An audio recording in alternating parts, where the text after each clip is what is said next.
everybody, and welcome to our 8th episode here on the K2 Podcast. Today is Monday, April the 20th, and I just want to take a second to kind of thank everybody for tuning into the show every week. Everybody who shares the videos, likes the videos, subscribes to the videos, all of that stuff certainly means a lot to me. So I do thank you guys for doing that and tuning in every single week. But I do want to hop right into tonight's show. So without further ado, we're going to take a look at a few things because a lot has developed since the last time that we were together. So here we got Obama, okay? He finally does it, guys. He comes out and publicly endorses his pal, Sleepy Joe. And I have to say, it caught me off guard, okay? And mostly because he took until the damn near end to come out and support who he calls his friend Joe Biden, but also because we actually talked about this very subject last night, last Monday on last Monday's episode about Obama not endorsing Joe Biden, and I actually posted the podcast on several other social media sites using the hashtag Obama won't endorse. And I thought it was interesting. He came out not even 24 hours later and endorsed his buddy. Now, I'm not the only one who's covered this. That's kind of been the going theme. Everybody was sort of questioning why Obama hadn't come out and actually endorsed.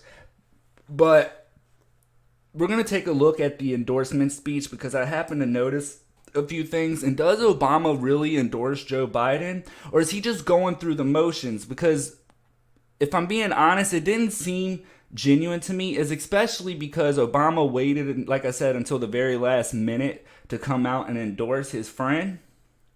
But in addition to that, I think one of the reasons why Obama may have waited to give his endorsement is because they weren't sure which candidate was going to get the nominee.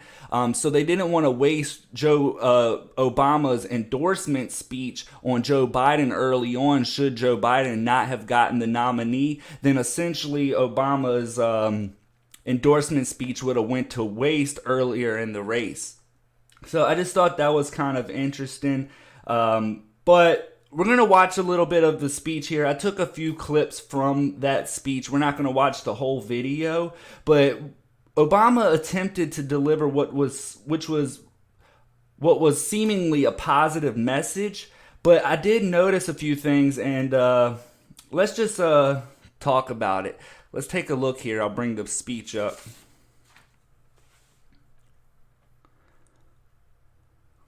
I'm so proud to endorse Joe Biden for President of the United States. So there you have it. The big guy himself is endorsing his pal, Joe Biden. Now, although I found it interesting, he decided to wait until the last minute to endorse, but he finally does it. But we're going to keep on watching here and listen to what Obama says was one of his best decisions that he's ever made. Choosing Joe to be my vice president was one of the best decisions I ever made, and he became a close friend. And I believe Joe has all the qualities we need in a president right now. So, an elderly man who I believe his mental health is clearly deteriorating is everything that we need.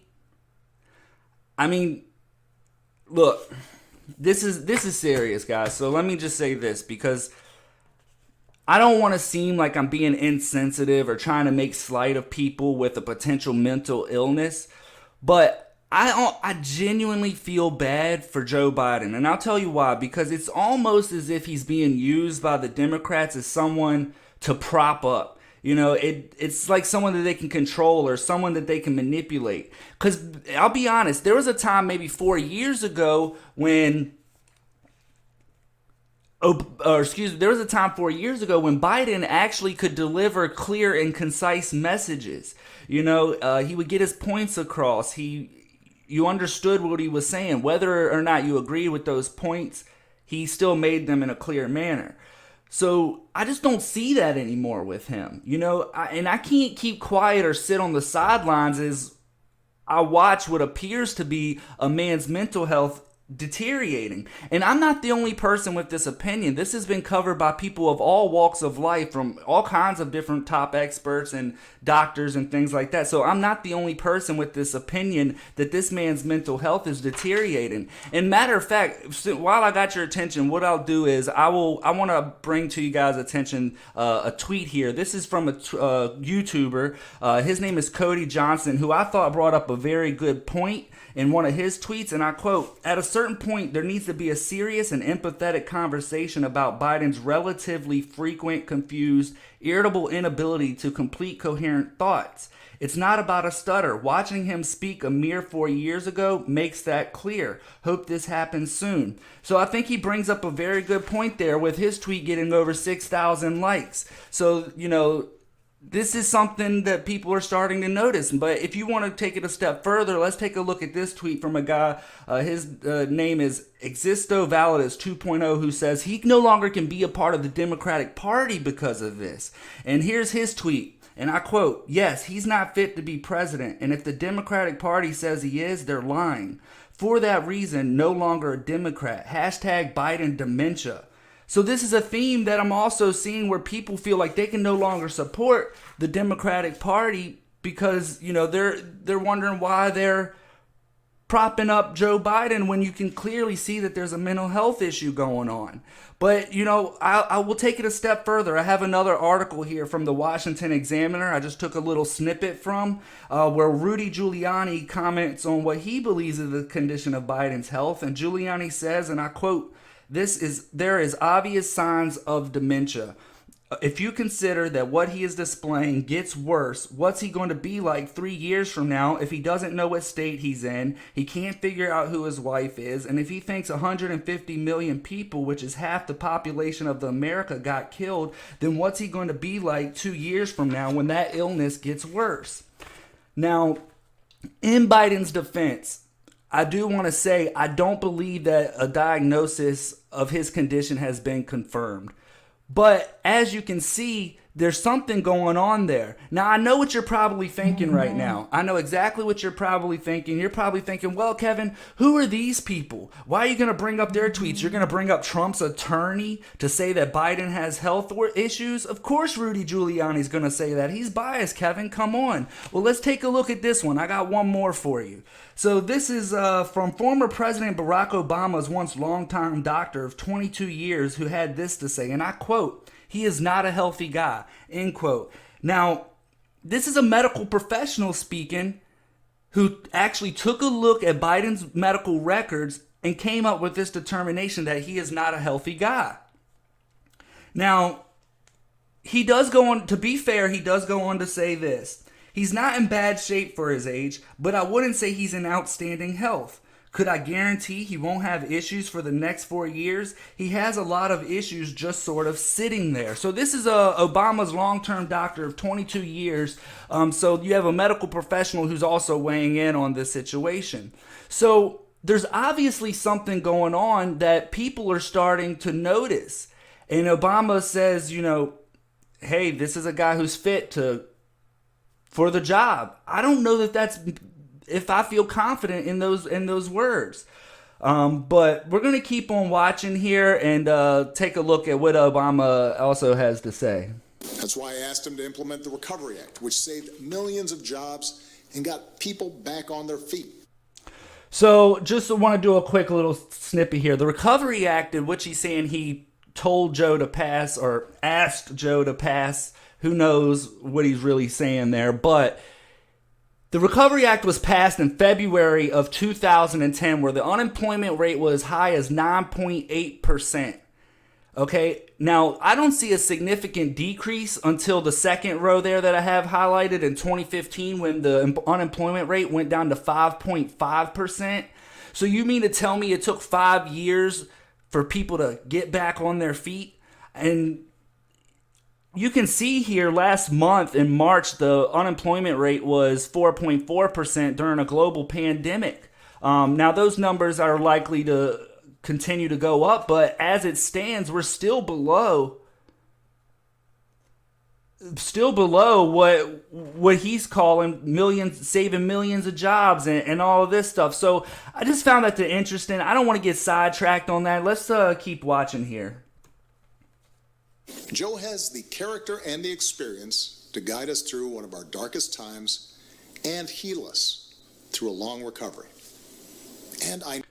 So he's saying Joe's going to guide us through these troubling times when his mental health is in question. And I would also like to think that the worst of this coronavirus stuff will be behind us. You know, I'm not a medical professional. I don't have any evidence to back that up. Call it wishful thinking, if you will. But I would like to think that the bulk of this stuff would be behind us before anybody else would be considered into office or, take Trump's place should that event happen. So is he really going to be guiding us through those tough times, or has the bulk of the work already been done? I mean, that's for you guys to decide, but I just wanted to kind of mention that. But let's keep watching here. No, he'll surround himself with good people. Experts, scientists, military officials who actually know how to run the government and care about doing a good job running the government. So guys, don't worry. It's going to be okay. Just like Allstate, Joe Biden's going to be in good hands. Because essentially, to me, I feel like Obama just said there, hey, we're going to make sure that, Joe, he's going to have all the right people around him. We're going to surround him with scientists. We're going to surround him with all these top experts and government officials. But what about Joe? What is he going to be doing? So to me, all he's doing there is essentially just saying that we're going to make sure our old buddy, Grandpa Joe, is taken care of during his presidency. So that leads to question, who's actually running the government there? But let's keep going. But if there's one thing we've learned as a country from moments of great crisis, it's that the spirit of looking out for one another can't be restricted to our homes or our workplaces or our neighborhoods or our houses of worship. And I just want to say there, places of worship? You mean like one where the churchgoers and the pastors are being arrested? I mean, that's just, that's pretty much all I have for that video. I just wanted to kind of touch base on his endorsement speech and a few things that I had noticed that was going on. But the next story that I want to get into that we're going to take a look at. So the next story that we're going to take a look at is basically recently there was a podcast, Joe Rogan's podcast. He had on special guest Tulsi Gabbard, and they bring up a few interesting points that kind of ties into our original clip here of Obama saying that Biden's going to be in good hands and, not to worry about his mental health. He doesn't say that directly, but that's kind of what I feel like he's trying to get across. So they touch on a few things in Joe Rogan's podcast. So he had Tulsi Gabbard on. And I just want to take a look at the clip, and they're going to talk about what they believe is happening within the Democratic Party. So I just want to take a look at that and kind of touch base on this clip. What they want versus what they say they want are two very different things. Exactly. The Democratic Party's always been like, we want a woman. Okay, I got you a woman. How about a woman that's a veteran? Check. How about a woman that's a congressman? How about that? Congresswoman, veteran, minority from Hawaii, all these positives. And that is a good point. They say that, they are always saying that they want these things, but let's keep watching here. They're trying to dig up dirt on you. They don't have anything. They should be behind you. They should have wind in your sails.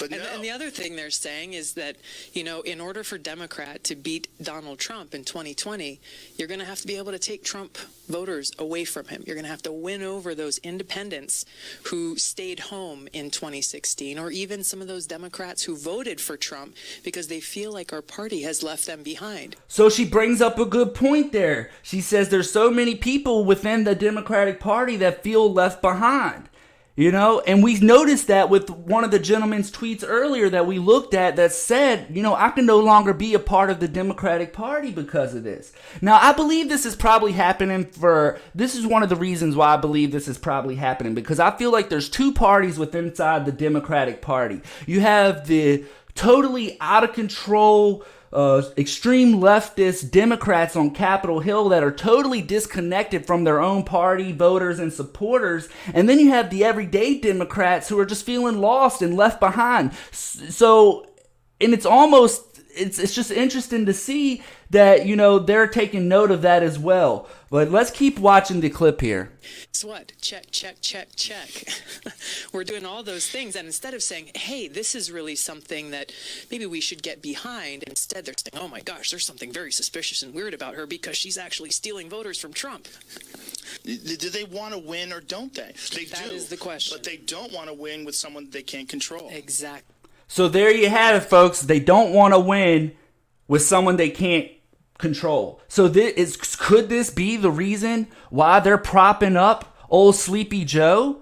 I'm not 100% sure on that. I'll leave that up to you to decide, but it's kind of interesting that you hear a Democratic, candidate go on to say that they want somebody that they can control. Joe Rogan seems to agree. Now, I don't typically agree with Joe Rogan on a lot of things, but I did find this clip to be interesting. And I do want to say, I'm not a big fan of Tulsi Gabbard at all, but I do want to say that she seemed to have a plan of attack. When I'm looking for a candidate, I'm looking for somebody with a plan of attack. She seems to have that. She also appears to deliver clear and concise thoughts, in complete sentences and make sense of things. Whether you agree with those, thoughts or not is a different story, but she's able to deliver those.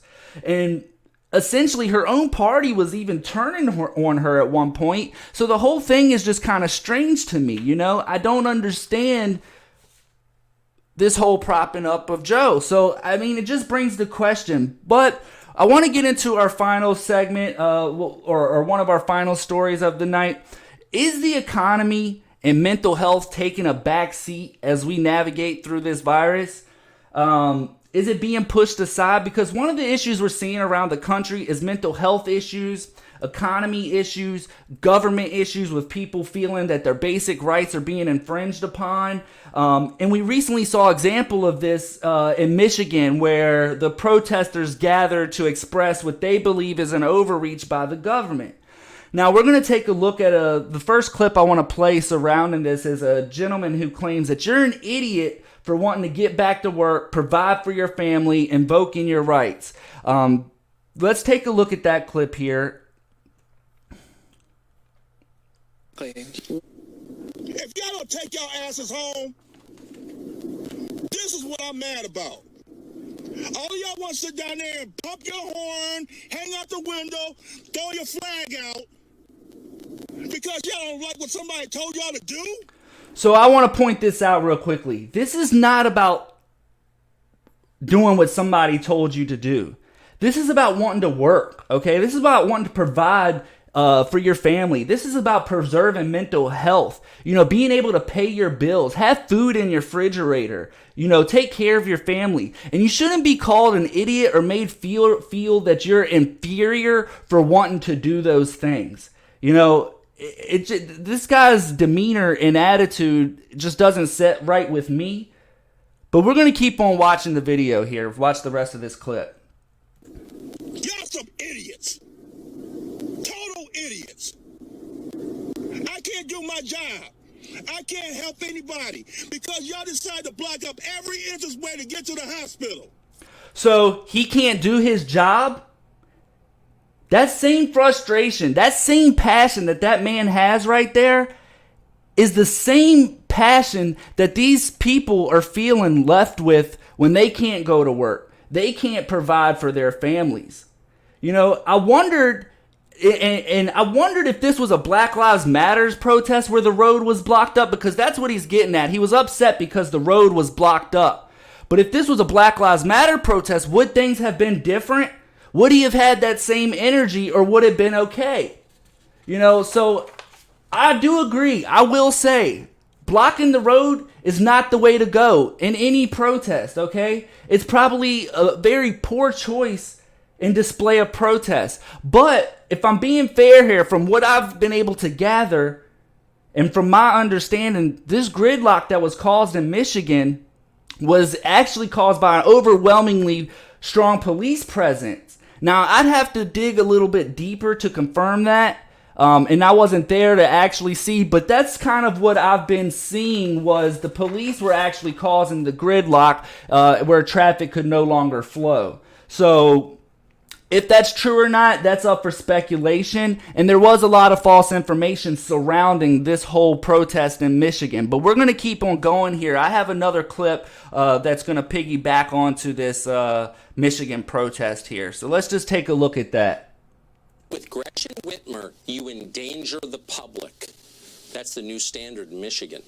Debbie Dingell supports that standard. Dingell is a longtime GM lobbyist, a car lobbyist, who inherited her congressional seat from her husband, who in turn inherited it from his father. Dingell has represented Michigan in the U.S. House of Representatives continuously for 88 years, since 1932. The family business is politics, but it's really a form of monarchy. So you won't be surprised to learn that Debbie Dingell is very popular socially in Washington. She shares with her neighbors there an undisguised loathing for the people of Michigan. She expressed that contempt this morning on NBC. What happened yesterday was inexcusable. People did not have masks, they did not have gloves, they did not distance themselves, they had Confederate flags, swastikas, they blocked an ambulance trying to get to a hospital. Bringing hate and fear into a time that is already full of fear and anxiety is just unacceptable. There were people barehanded handing candy to children. What they did was to help spread this disease around the state more, most likely, not contribute to the mitigation, and it just made me sad. Well, Ms. Dingell, the Bill of Rights doesn't care about your feelings, okay? And I just want to bring to your attention, guys, that she made a claim that there was a Nazi swastika at this event.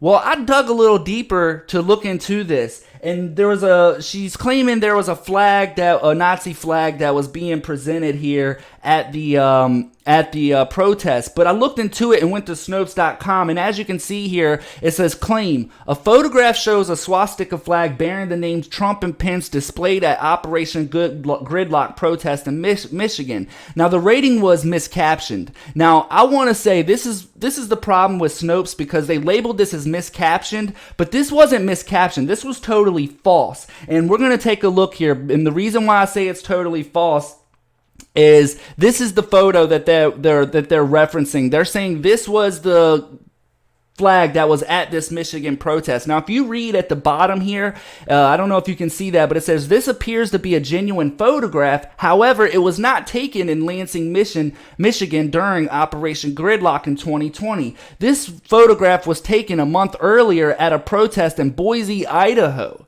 Okay, so somebody just basically put this out there and said, oh yeah, look, they're doing a swastika, and this lady, Ms. Dingell, is spreading false information. So this was why I say, can you really believe that the gridlock was not caused to other issues such as the police presence? It makes you question the whole event, and they're saying, she's saying, how could you spread fear and lies in a time like this? Well, who's spreading the fears and lies?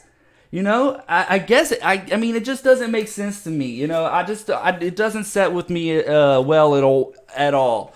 But we're going to keep on taking a look here, because I have another clip that we saw a similar protest here in my home state in Virginia.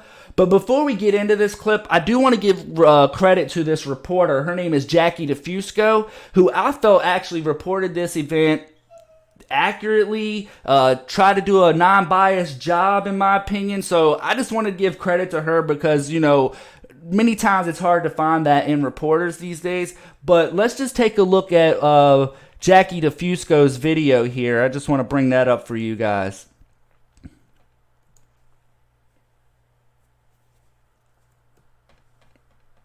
Hey, my name is Jackie DeFusco. I'm a reporter here with 8 News in Richmond, and I'm over here at the state capitol, and I'm moving my mask so you can hear me okay, so it's a little bit muffled, but I want to tell you kind of what is going on today. What people are asking for and how many people are here, what law enforcement has been doing to kind of handle the situation. So, So she's at this protest. Just want to give a little bit of background. She's at this protest, which happened last Thursday, and we're going to watch the rest of this. But I'm sure she's going to tell us that it was complete chaos, that there was madness, riots, people were just out of control. So let's take a look as she tells us about that. Basically, the purpose of this rally is to tell Governor Ralph Northam to reopen Virginia's economy.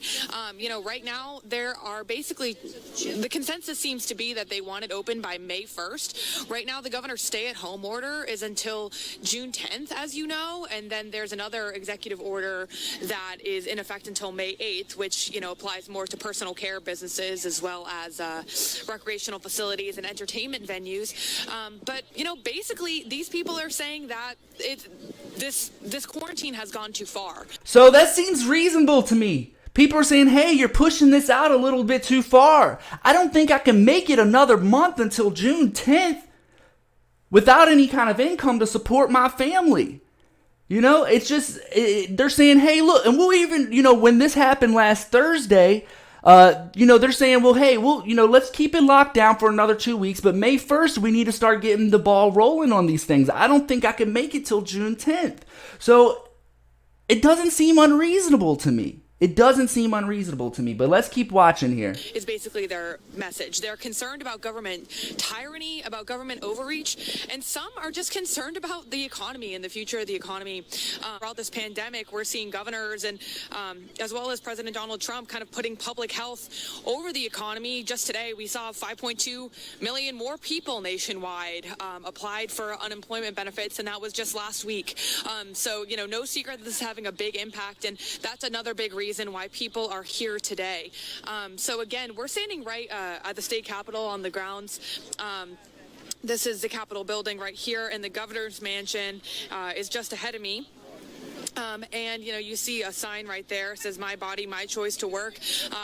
So I don't know if Jackie here was trolling, but she shows this lady's poster, which brings up a good point, which is my body, my choice, my right to work. I just thought that was an interesting take on it, and it's a very good point, but let's keep watching. Just interviewed that woman. She is a long-term sub who obviously her employment has been impacted by this. And, as far as who organized this rally, it's honestly kind of unclear. We got a press release last night about it, and basically what they told us was that several groups, about 3 groups, basically got together and organized this within the last 5 days, and there really wasn't that much of a heads up about it. We just got a press release about it last night, and many of these people basically just brought their family down, maybe one family member, and are kind of just sitting here peacefully. There hasn't been any chanting. There hasn't been a lot of fuss as far as the police go. Basically, the police a couple minutes ago, I'd say probably 10 minutes ago, there were a bunch of people gathered surrounding this monument. And basically they came over and told people to spread out. And as you can see, you got a couple of families over here sitting 6 feet apart. And people did. They were compliant. They did spread out. The police said that they would warn people 3 times before they... So what? You mean to tell me that people weren't rioting? They were practicing social distancing, invoking their rights peacefully, trying to compromise and say, hey, let's start getting back to work, on May 1st. And people are shunning this behavior? I mean, it's just kind of interesting to me, I just thought I don't see the harm in any of this, and I just want to say, I'm not advocating for people to go out and act carelessly or be foolish, okay? Protect yourself if you're going out. But there's so many different businesses that are open right now that if some businesses are open, I would like to think all businesses can open and follow these guidelines. Still practice social distance, wear your mask, wash your hands, just be smart about it. I'm not advocating for foolishness and, just going around coughing on people. That's ignorant. But people have the right to provide and offer things for their family. So after looking at those clips, people are concerned with the economy, and I also want to shed some light on mental health as well, because I always see so many people advocating for mental health. You probably see it on Facebook all the time. People doing certain posts and tweets or things advocating for mental health. And that's all wonderful. That's great. I applaud that. However, it's just kind of interesting to see that now that a virus has come about, people's mental health should take a back seat. You know, and it's just, I don't understand where this is coming from. You know, people are saying, no, you guys, mental health is not important. Stay locked up, stay isolated. You don't need interaction. Is kind of the tone that I've been noticing. But we're going to continue to watch here as I play a little bit more of the next clip here. Anybody, but as far as I've seen, nobody has been fined at this point. But the economic devastation being caused by these lockdowns may be creating a new pandemic, one of mass anxiety and helplessness. I don't have any income coming in. I don't get any food stamps. So it's just hard to get, any help right now. I have a 12-year-old son at home and stuff like that, and with the whole coronavirus going on, it makes me stress more. So when I stress more, I smoke more. Because I'm pregnant with twins. If we were to get evicted, I don't know what we would do. Now, this is heartbreaking, and you hear these stories all day long. Now we have 22 million people out of work, and millions of business owners are facing insolvency. So how many of our fellow Americans are feeling stressed and panicked like the women you just saw? So 22 million claims for unemployment? That's an alarming number. You know, and people are always shunning those or saying, you need government assistance. You know, they're always making these kinds of claims. But now they're like, oh, no, it's okay. You know, don't worry about it. Just stay at home. You know, you don't need to provide for your family. And a lot of people are struggling because unemployment doesn't pay them the wage that they were once receiving. And I've seen a lot of people say things like, well, you could go get a job at a grocery store, or you could get a job at this. We have 22 million claims of unemployment. I don't believe that there's enough grocery store positions to fill 22 million spots. I mean, this is an alarming number to me, and people struggling to provide right now. Now, she does bring on a guest here, and we're going to take a look at that. But before we get into this, I want to say that she's going to bring on Dr. Phil. Now, there's been a lot of backlash to Dr. Phil because they say he has no place speaking on anything related to the coronavirus. But I've watched the clip, and he doesn't so much speak to the coronavirus. He speaks more so to the mental health implications that can be caused by the lockdown. So we're going to take a look at that clip as Dr. Phil speaks. Joining me now is Dr. Phil McGraw, psychologist, author, and host of Dr. Phil. Dr. Phil, thanks so much for being on with us. I think this isn't part of the calculation of the bending the curve and all of those graphs that we see, and they're very interesting. And I'm not saying they're not important, but those comments aren't taken into consideration when we look at those graphs. Well, Laura, they never are, and thank you for having me on, and thank you for giving a voice to this because it's so very important. This is invisible. I can't show you an X-ray of depression.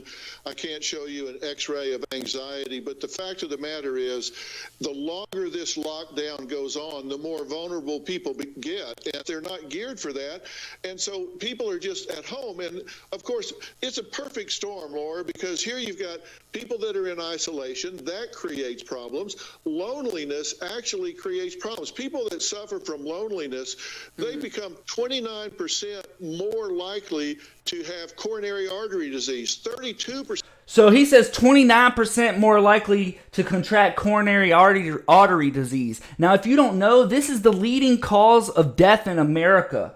An estimated 500,000 people die each year from this disease, and we're going to potentially increase that risk or those odds by 29% by doing the lockdown.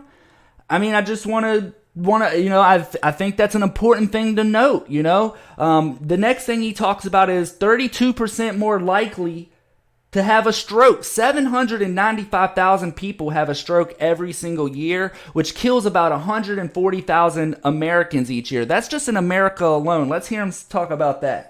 More likely to have strokes or die, 40% more likely to have dementia if they're in that age group. So it's not just that it's psychological, their bodies actually start breaking down. So we think we're protecting people's lives by keeping them locked up. You keep them locked up long enough, there's a paradoxical effect. You actually destroy more lives than you do by letting them go out and protect themselves and opt into their lives to fight for what they believe in. So 40% more likely to get dementia. So if you're in this age group, the claim is that you're 40% more likely to get dementia. And people say, they're always saying, oh, let's take care of the elderly. The elderly ones are the ones that are important during this time. And basically you have a coin flip, the chances of a coin flip to develop dementia if you're in that age group, So it's just, I just wanted to kind of touch on those. Again, Dr. Phil, a lot of people have questioned his credibility, but I don't believe he's talking. They're basically giving backlash because they said, who is he to talk about the coronavirus? But I think what he's trying to do is deliver a message of the mental health implications the lockdown could have, And I do want to touch on his last point about saying going out in public. You can protect yourself by wearing a mask, washing your hands, keep practicing social distancing. So you can do those things. And that's what he's alluding to there. And like I said, my message this evening is not to advocate for people to go out and act foolishly. It's to be smart. Take precautions. I don't want people to act foolishly. I'm just advocating for people who want to be good citizens, go to work, provide for their families, contribute to the economy, and keep these devastating blows from happening to the economy. But, quite frankly, I believe that the damage may have already been done. This may be too late. So it's just kind of a interesting thing, and it's something that's worrisome to me.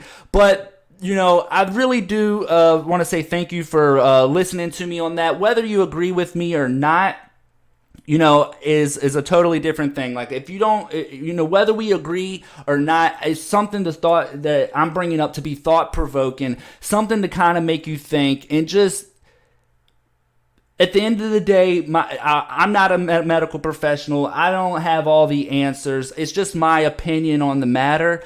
But we're going to do my last little segment here. I just want to talk about one more last thing. So, being that I've seen so much stuff going on, I'm concerned about people being able to provide and their mental health. What I would like to do is I want to donate money to the Feed More organization. Now, my goal is to get this video up to 100 views. So I'm going to give $1 to the Feed More Food Bank for every person that views this video. So I do want to preface it with, we're going to cap this at $100 because this will be my own money that I'm investing or putting into Feed More to help people that may be in need. So I will be doing that. If we can get this video up to 100 views, you can share it on social media. You can like the video, and that's a way that you can show some support without actually having to invest any money. Because for every dollar, whether we get 50 views or 70 views, I'm going to give $1 to the Feed More food banks. Also, if you personally would like to donate, you can. What I will do is I'm going to make sure that what I'll do is I'll probably wait till next week's episode to see how many views that we get. So like probably on Friday at the end of this week, I'll see how many views we have. I'll go down to the food bank and make that donation. I'll get a receipt to show everybody that the donation was made. But if you're interested in donating yourself, there's a link down below that I put. I don't know if you can see that there. If you go to streamlabs.com/Kevin Kirby, you can donate there. And what I will do is I will make sure that I get a separate receipt for anybody who donates and wants their money to go to the food banks to help, people who may be struggling right now with putting food in their homes and providing for their families. So I really appreciate that, everybody that's tuning in. And Angela Spain said, I'll match your donation up to $100. That means the world to me. Thank you so much, Angela, because it's definitely something that I want to bring attention and awareness to. Like I said, I'm not advocating for people to go out and act silly and foolish, but people are struggling to put food in their homes. I personally know of some people that are struggling with this. So I just want to say thank you so much, you guys, for tuning in to this week's episode. Everybody who shares the videos every week, likes the videos, subscribes to my YouTube channel. We're up over 30 subscribers now, which doesn't seem like a whole lot, but it's definitely a very accomplishment for me, and I couldn't do it without the people that, continuously stay tuned into the show. So I just want to say thank you to everybody for being here, listening to me go on my rant. I'll leave whether we should open up the economy up to you guys, but thank you so much. We're going to see you next Monday, 7 p.m. Thanks for tuning in.